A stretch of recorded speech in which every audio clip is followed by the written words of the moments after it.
C'est l'heure de politique sur France 24 en partenariat avec Slate.fr. Bonsoir Jean-Marie Colombani. Bonsoir Roselyne. Qui a le nez dans les sondages.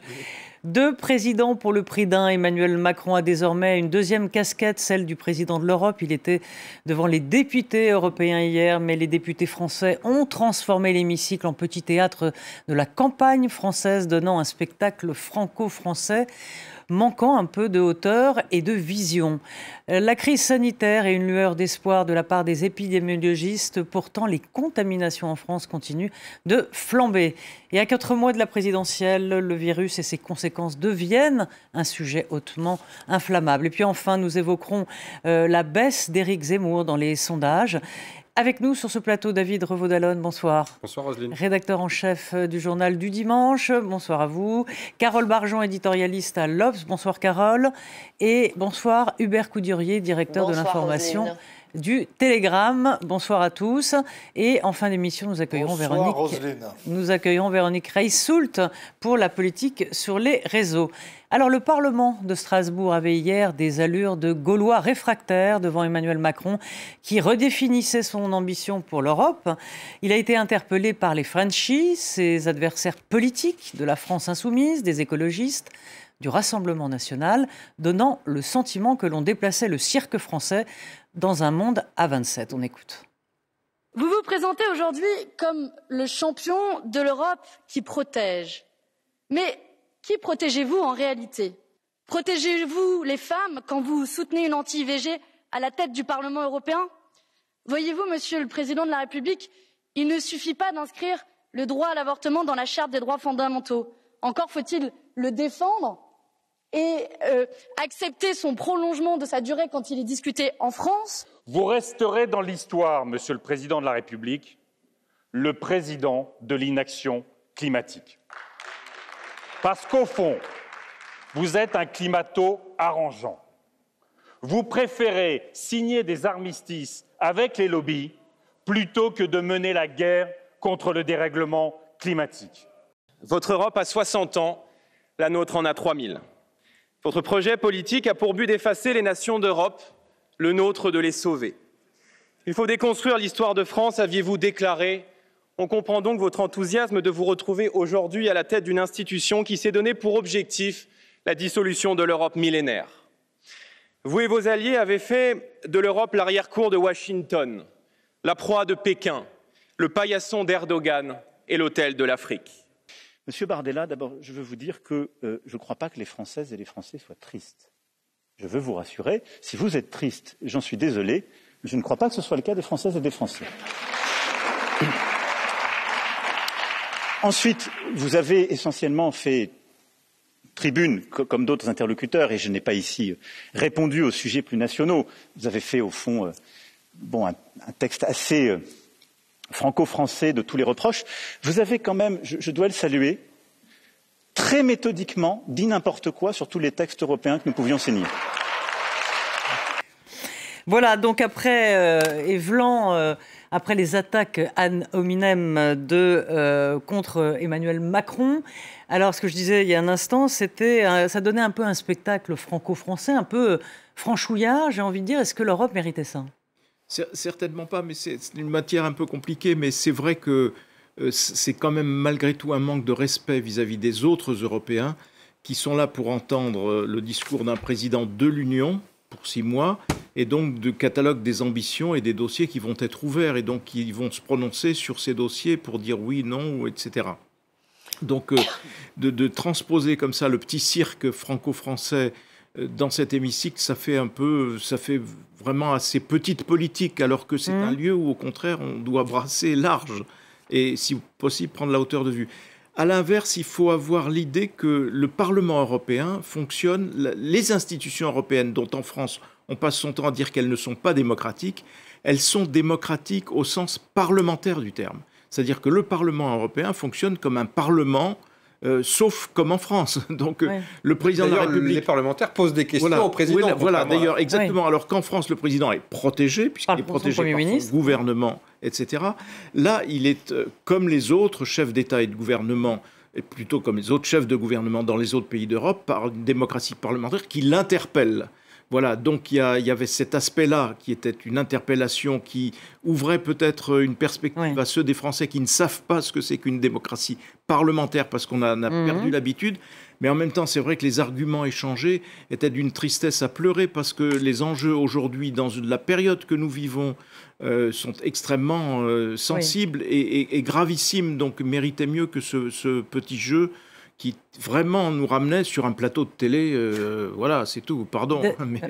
David, c'était d'une tristesse à pleurer, ça avait quelque chose de rétréci ou pas? En tout cas, c'est sûr que, bien évidemment, de ce point de vue, ça manquait de hauteur de vue. Après, on est quand même, je le rappelle, je m'étonne de la surprise générale et du fait que certains poussent des cris d'orfraie devant ce spectacle qui était évident, qui était écrit. Nous sommes en campagne présidentielle. Le président, c'était d'ailleurs presque la dernière étape ou une des toutes dernières étapes avant sa déclaration de candidature. Autant dire qu'il est déjà candidat, même si ce n'est pas officiel.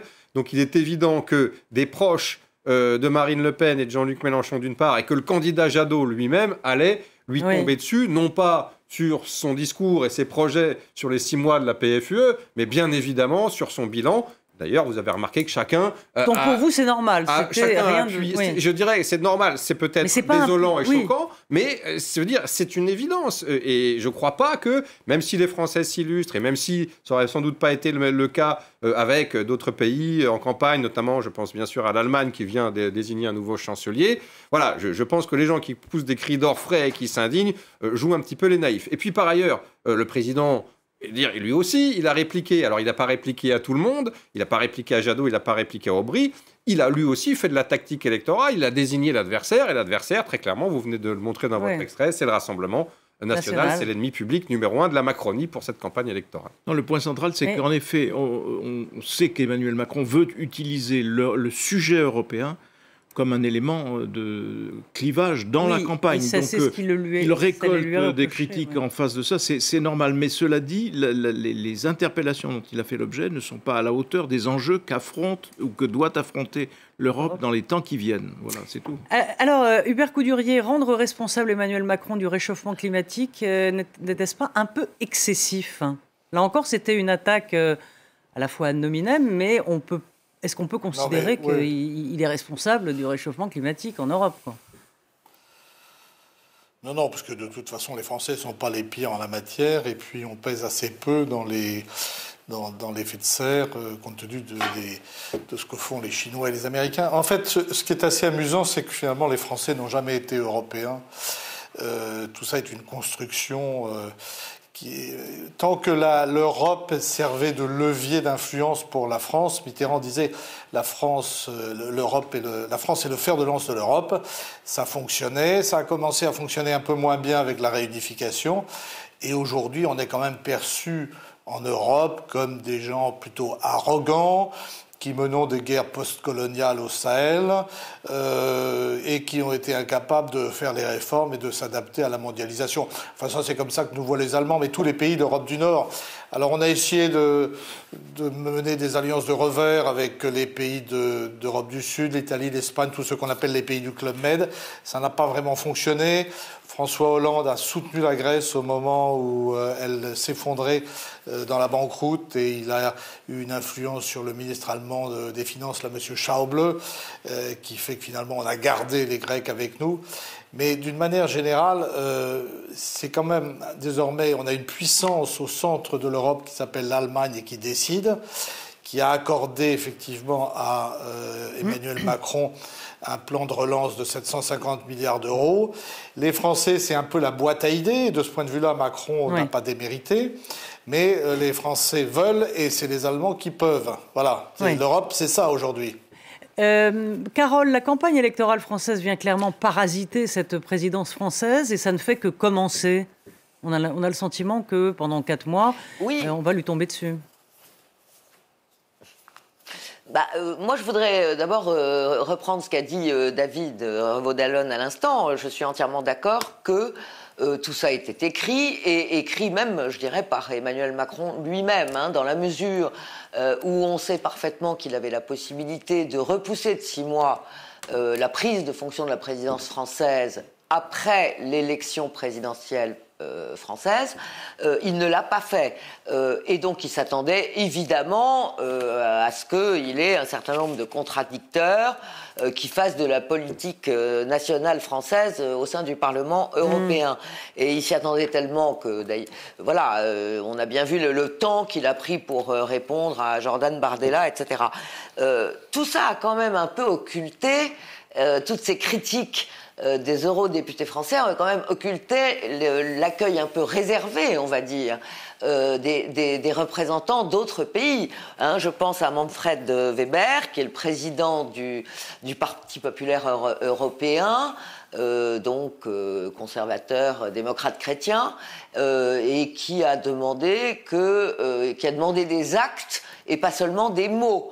La présidente du groupe socialiste européen a dit à peu près la même chose en ironisant un petit peu sur les talents d'orateur d'Emmanuel Macron. Parce que c'est vrai on voit bien depuis 2017, le président Macron affirme ses convictions européennes.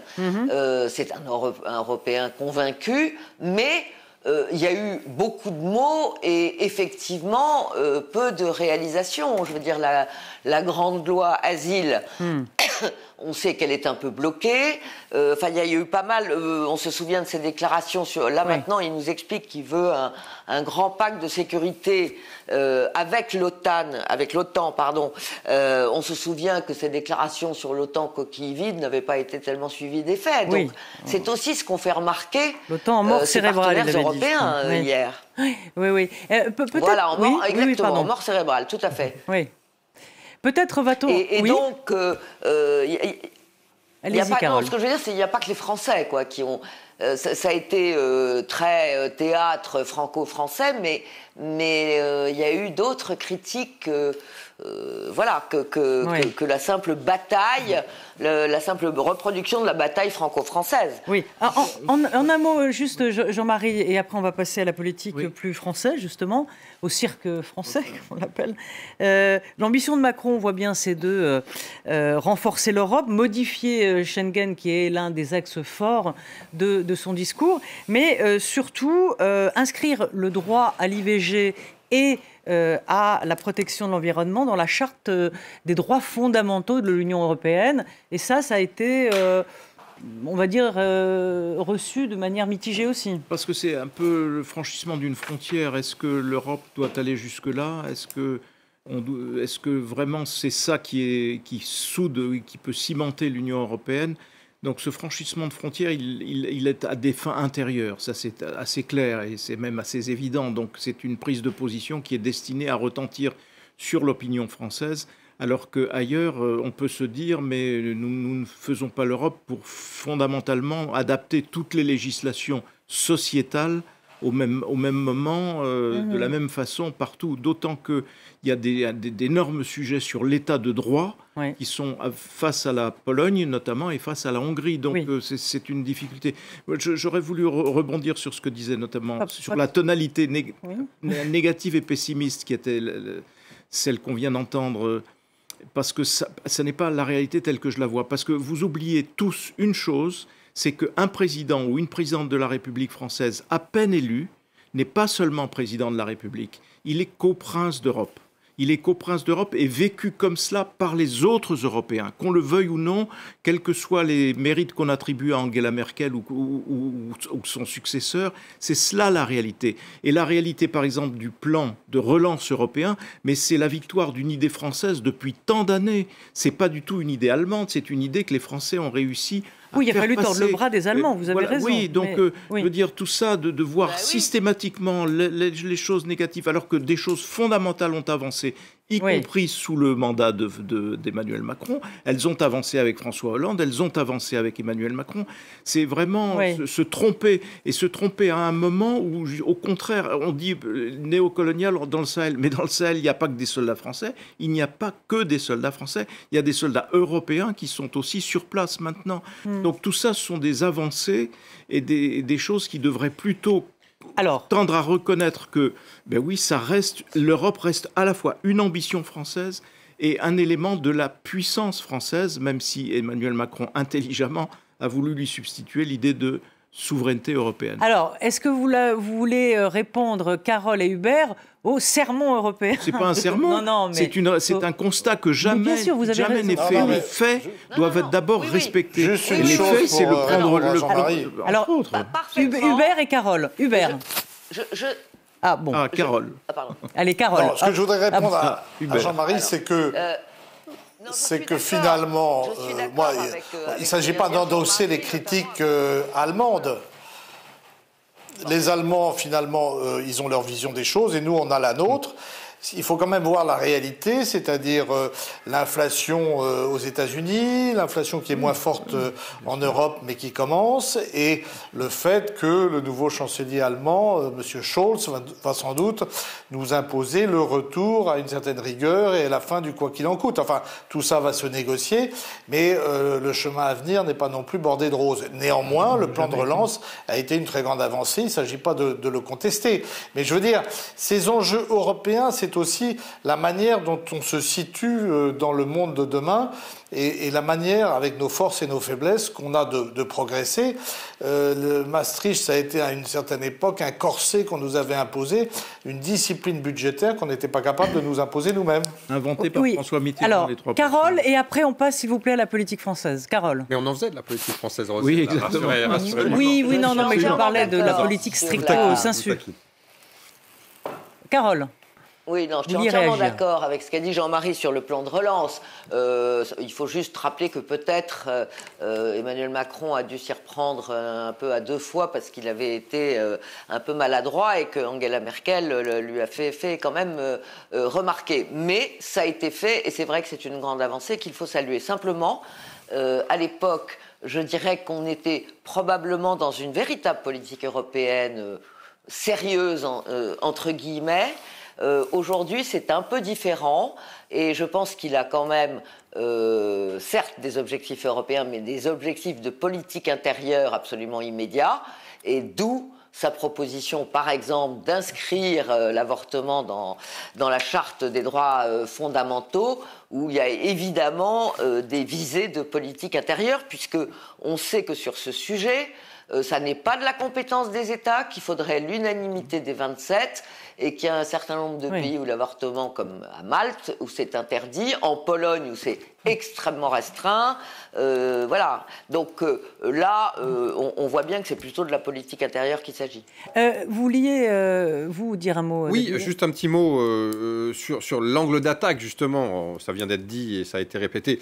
Évidemment, ambition de politique intérieure dans le discours du président lui-même. Mais regardez ces deux angles d'attaque. Donc effectivement, celui dont vient de parler Carole Barjon, l'inscription de l'environnement, et l'IVG.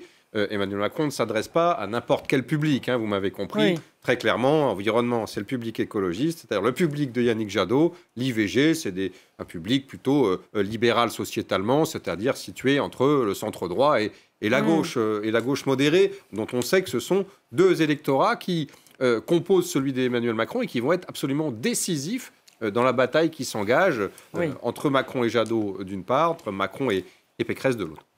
Alors, la crise, va-t-on en voir le bout? On nous promet une décrue, pourtant les contaminations restent importantes. Le virus devient désormais un sujet très politique et c'est un dosage extrêmement délicat, comme le montre d'ailleurs la tension entre le ministre de l'Éducation et les professeurs. Du coup, on entendait aujourd'hui Gabriel Attal, le porte-parole du gouvernement, qui lui, valorise le bilan en disant « mais on a bien géré l'affaire ». Écoutez-le. Vaccin, passe et responsabilité, voilà ce qui nous permet, et nous a permis et nous permettra de tenir durant ces prochaines semaines. Alors que beaucoup nous invitaient à refermer le pays à l'approche des fêtes, nous avons tenu bon et nous avons eu raison. À ceux qui aujourd'hui veulent faire croire aux Français que les mesures en vigueur seraient disproportionnées, je leur dis, regardez autour de nous et rappelez-vous. Donc peut-être là c'est un message politique, là aussi, c'est on a été bon. Très politique et qui est d'autant plus nécessaire qu'on est dans un moment un peu d'incertitude, peut-être de remise en cause de l'opinion des Français sur la gestion de la crise, qui était plutôt positif sur le thème. Bon, ils ont fait ce qu'ils ont pu, mais ils ont plutôt bien agi, plutôt dans la bonne direction. Et depuis les levées de boucliers dans le milieu enseignant, soutenues par les parents d'élèves, évidemment, cette perception est en train de changer. Donc il est extrêmement important d'allumer tout de suite un contre-feu. Oui. À l'image de Boris Johnson, qui est menacé d'être mis en minorité par son propre parti à Londres, et qui, pour se sauver, va au-devant de l'opinion en disant je supprime toutes les restrictions, de façon à regagner un peu en popularité et faire barrage à ceux qui veulent l'écarter. De la même façon, le gouvernement, là, peut être tenté d'alléger au maximum ce qui peut être allégé pour aussi regagner en popularité à un moment où ça peut-être se détériorer. Oui, justement, Carole, on a vu que c'était extrêmement délicat et que l'affaire Blanquer pouvait déstabiliser grandement un gouvernement, une affaire qui a d'ailleurs un peu fragilisé le ministre. Blanquer, oui. Clairement, et le ministre Blanquer, bien sûr, et clairement aussi l'ensemble du gouvernement.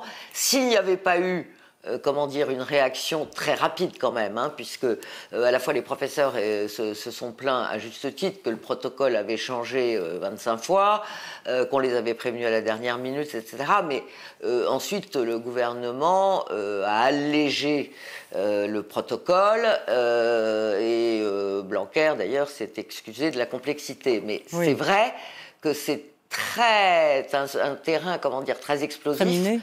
Parce que ça a donné l'impression que le gouvernement était un peu hors sol, ne comprenait absolument pas toutes les contraintes qui pouvaient peser sur des parents d'élèves qu'on appelle en milieu de journée pour aller chercher leurs enfants en catastrophe, etc. Donc on a vu tout ça et on voit qu'effectivement, ça peut menacer tout à fait le gouvernement et donc la popularité d'Emmanuel Macron dans un second temps.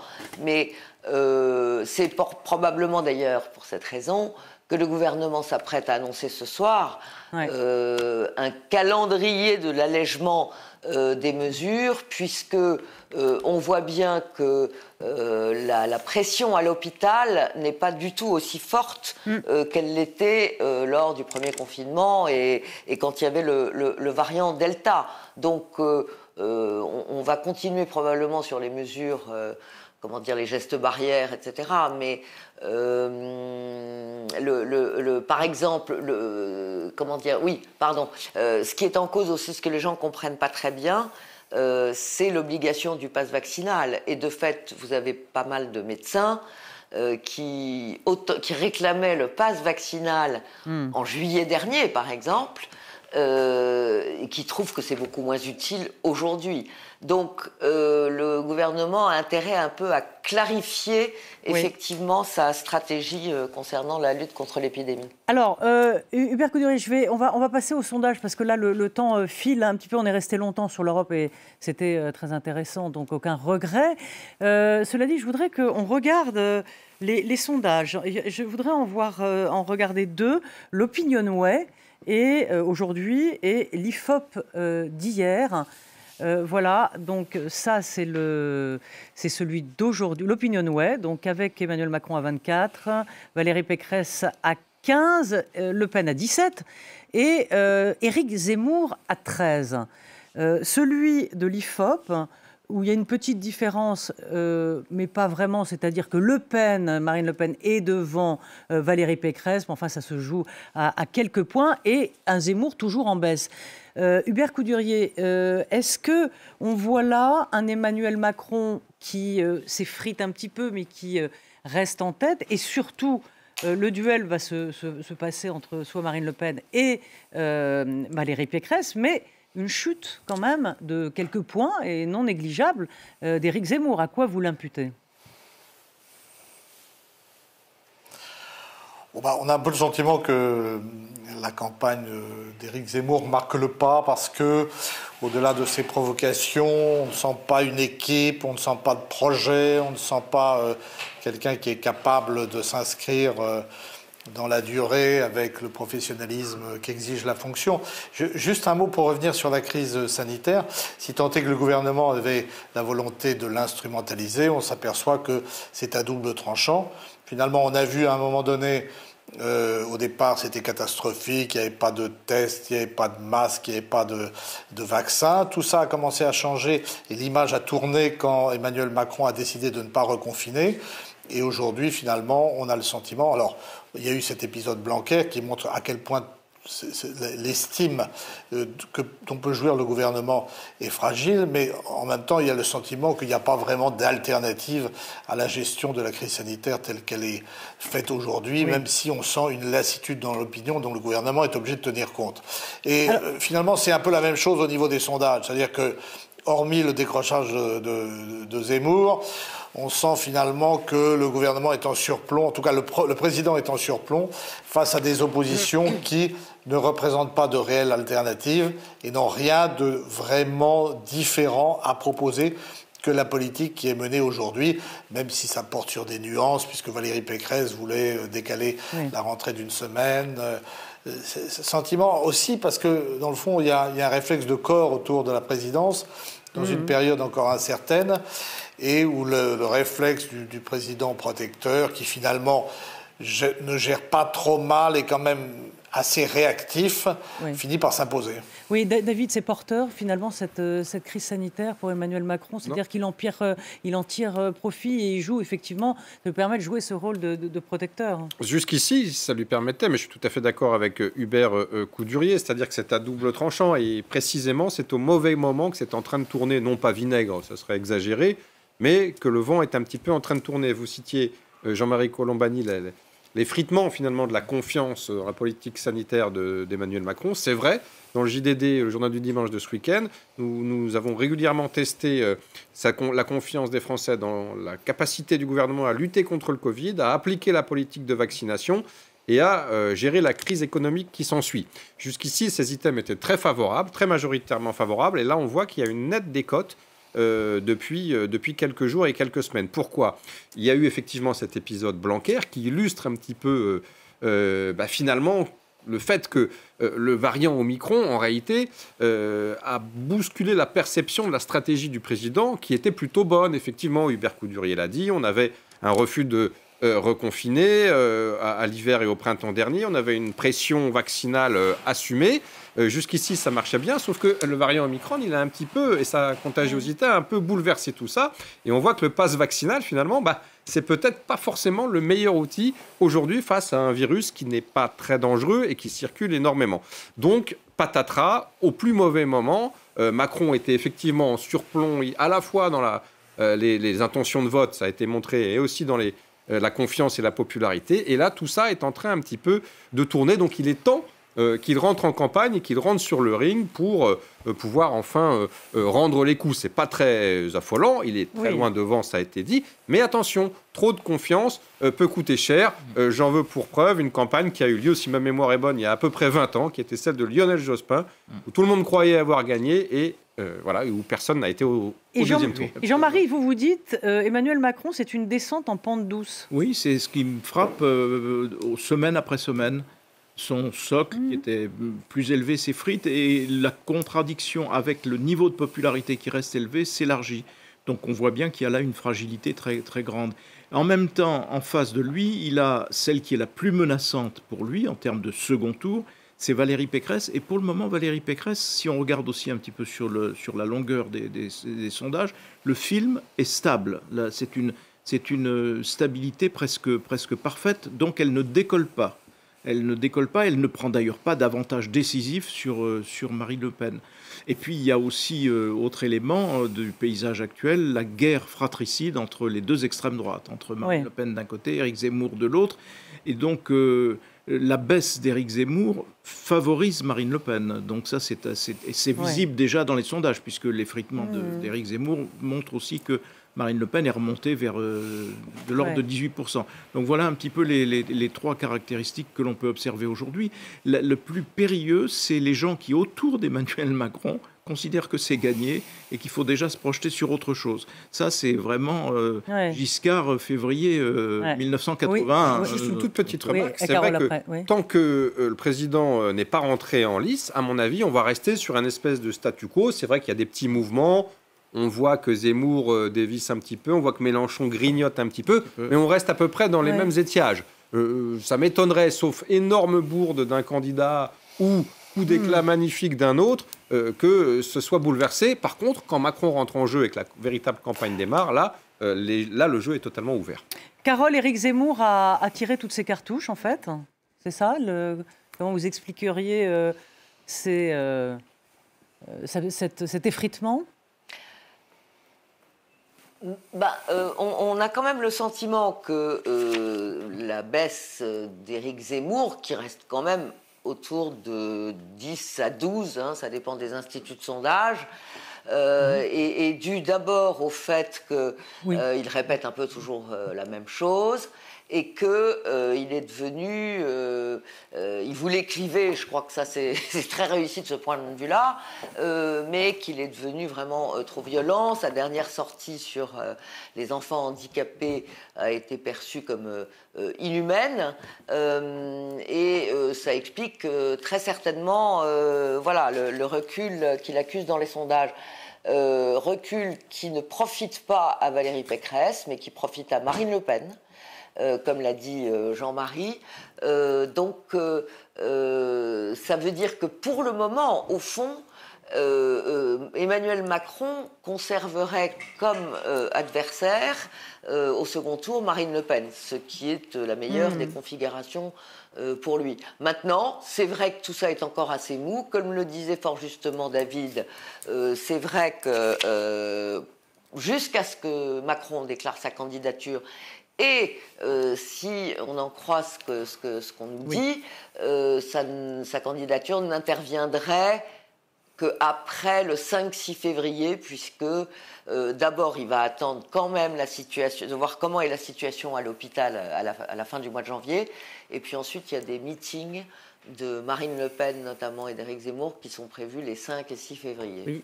Donc ça n'interviendrait qu'après cette date-là. Moi, j'ai juste une hypothèse en forme de souhait.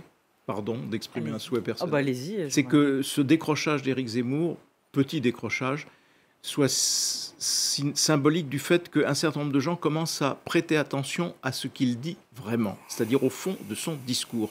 Et de ce point de vue-là, l'épisode des handicapés est éclairant parce que c'est comme ça sur plein d'autres sujets. C'est vraiment répulsif, ça devrait l'être pour davantage de nos compatriotes. On passe à la politique sur les réseaux avec Véronique Rissoult.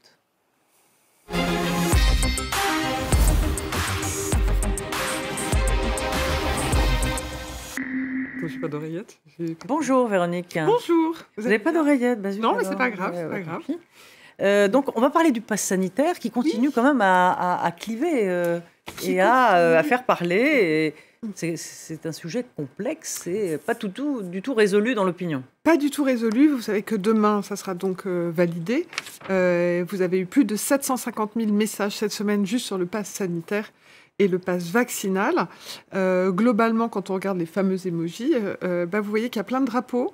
Vous voyez qu'il y a l'urgence, qu'il y a des gens qui ne sont pas contents et des gens qui applaudissent. Pourquoi ? Parce que globalement, il y a énormément de comparaisons avec l'étranger. Le soutien au vaccin est là. Les gens ne remettent pas en question le vaccin, loin de là, mais ils ont envie d'une vie normale. Et quand on regarde, je vous ai sélectionné 3 messages qui résument finalement ce qu'on pouvait lire. Le premier, vous voyez, quand les uns et les autres... Alors là, c'est sur l'Angleterre, il y avait aussi beaucoup l'Espagne qui était citée, mais fin du port du masque obligatoire, suppression du pass sanitaire, le télétravail n'est plus recommandé officiellement. Globalement, les uns et les autres reprennent les messages pour dire « Ah, mais ailleurs, on commence à... » Les chiffres ne sont pas les mêmes, hein.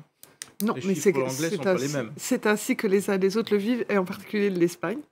Après, il y a un sujet où tout le monde est d'accord et où les uns et les autres pointent, c'est les tricheurs.